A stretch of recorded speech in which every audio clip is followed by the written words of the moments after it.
Today, back on the workbench is our WLTOYS 144001.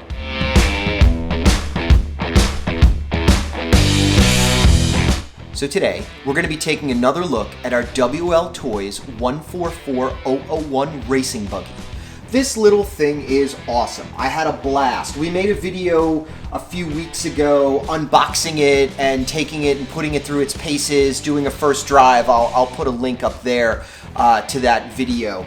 But today, we've been using it a lot. We thought we'd bring it back to the workbench, kind of take it apart, do a real look at it. I've been reading online, and a lot of people are saying that the diffs could use some more grease, check the shock fluid, adjust some things. So I really thought taking a look at it, maybe tearing it down, doing some of that maintenance because we've been using it a lot, and kind of just making sure it's up to snuff and see, how it was put together from the factory. Because in the previous video, we just kind of unboxed it, looked at it quickly, and then bashed it around. But here I want to get in depth, put it on the workbench, take it apart, take a look at what's there, do some routine maintenance, and show you guys how well it's put together. So why don't we do that now? We'll dive in, we'll take this guy apart, and we'll start looking at how it was put together and what we can do to maintain it, and maybe even some upgrades that we can do to it. So as we dive in here and take it apart, we know that what I've read online is some of the diffs could use a little bit more grease. The shocks might be overfilled. So I figured just start by really tearing it down, looking at how it was put together. It held up pretty well as we were bashing it. So really, I think the construction of it and the assembly is good. There's a lot of aluminum parts, a lot of metal parts, but you can always maybe tighten things, look at things. So I do have the manual. There's actually a pretty in-depth manual that, again, I took you through in the first video, but it shows you all the different places and what to do. So hopefully if I do get lost, trying to put this guy back together, it won't really be a problem because we've got the manual right here. So why don't we start by taking the shocks off and taking a look at how much fluid is inside of them.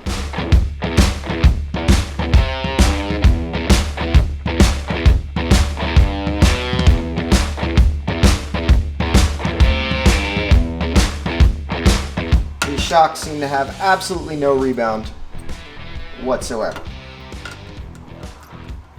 So we are going to adjust these. This is the only one that's still working. So we're going to empty these guys out and redo them completely.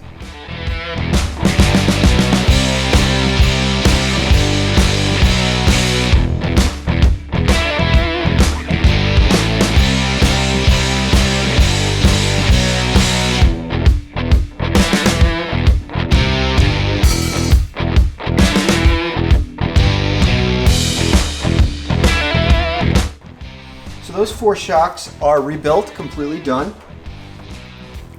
A little heavier than they were before, but nice rebound. So we're going to put these to the side, and we're going to take a look at the diffs on the car now.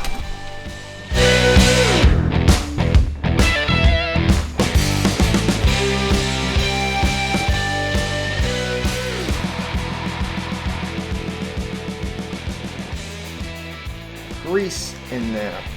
Take a look there, you'll see it is definitely not enough.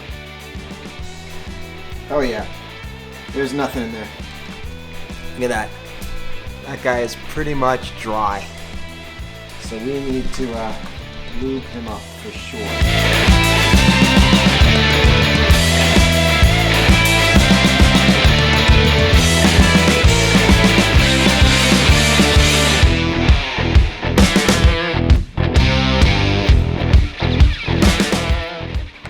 Yeah, there is like nothing in this guy.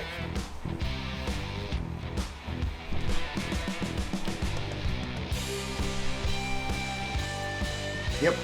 So he's pretty much empty as well. So let's get him good and lubed up.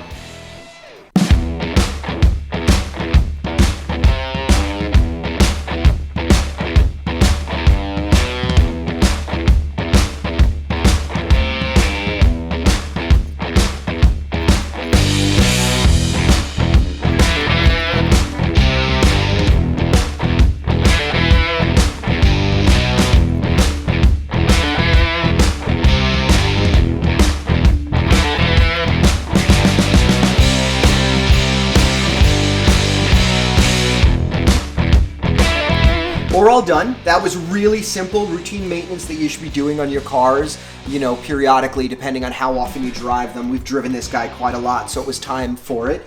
As people have said online, there was no grease in the diffs at all, so I'm really glad that we filled it up with this red and tacky from Lucas Oil Products. I like that a lot. We did replace the shock oil with this 70 weight. So now the only thing left to do is charge it up, and let's go take it outside and see how it performs.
Well, we're back on the workbench, and I would say that was a success. This little guy was amazing. It's filthy because it was still wet out. I probably should have waited, but I was way too excited. I had to get out there. The shocks held up.